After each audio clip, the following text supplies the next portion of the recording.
contactos movibles y contactos fijos en un disyuntor. Un juego para cada fase de corriente. En la mayoría de los disyuntores de circuito de alto voltaje, el movimiento de los contactos depende de un mecanismo de operación complicado.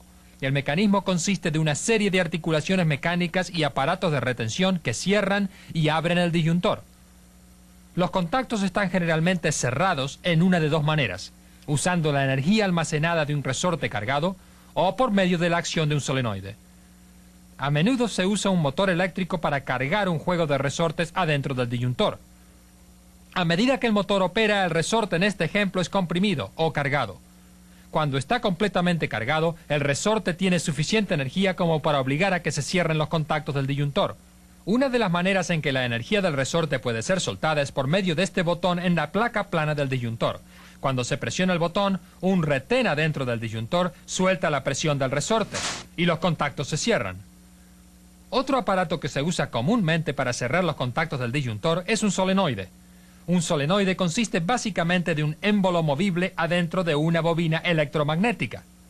Un juego separado de resortes se usa para abrir los contactos del disyuntor que vimos anteriormente.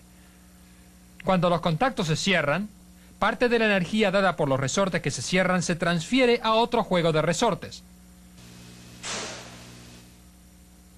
En este disyuntor se encuentran arriba de los resortes de cierre y son conocidos como los resortes de apertura del disyuntor.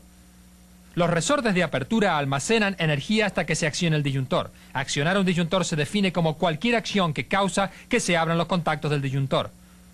En este ejemplo, el disyuntor puede ser accionado presionando el botón interruptor en la placa plana del disyuntor. Una vez más, a medida que se presiona el botón, un retén suelta la energía del resorte y esta vez los contactos se abren.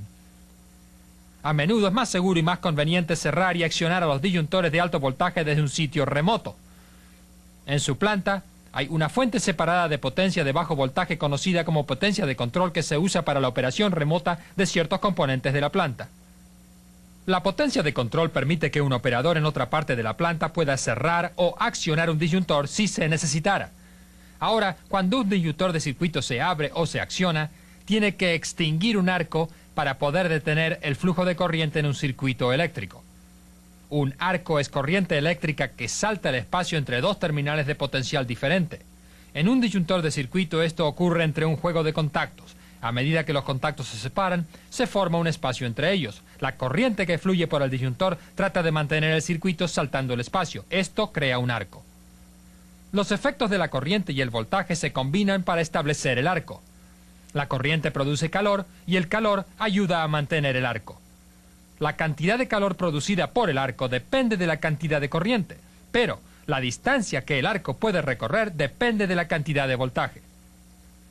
A medida que el voltaje aumenta, un arco puede viajar una distancia mayor haciéndolo más potente y más difícil de extinguir. El arco se extingue solamente cuando el voltaje ya no puede impulsar la corriente entre los contactos. En un disyuntor magnético de aire típico, un corto golpe de viento mueve el aire hacia un lugar donde puede ser extinguido. El aire es creado por cilindros adentro del disyuntor llamados sopladores, suficientemente fuerte como para apagar arcos de baja corriente. En otras palabras, es suficientemente bueno para interrupciones de rutina o cuando usted quiere abrir el circuito para el mantenimiento.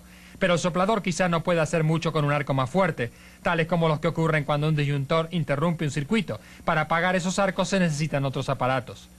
En un disyuntor de aire magnético se agregan bobinas magnéticas de soplado. Las bobinas de soplado son bobinas electromagnéticas que están en serie con el arco. Producen un campo magnético que interactúa con el arco y le contrarresta.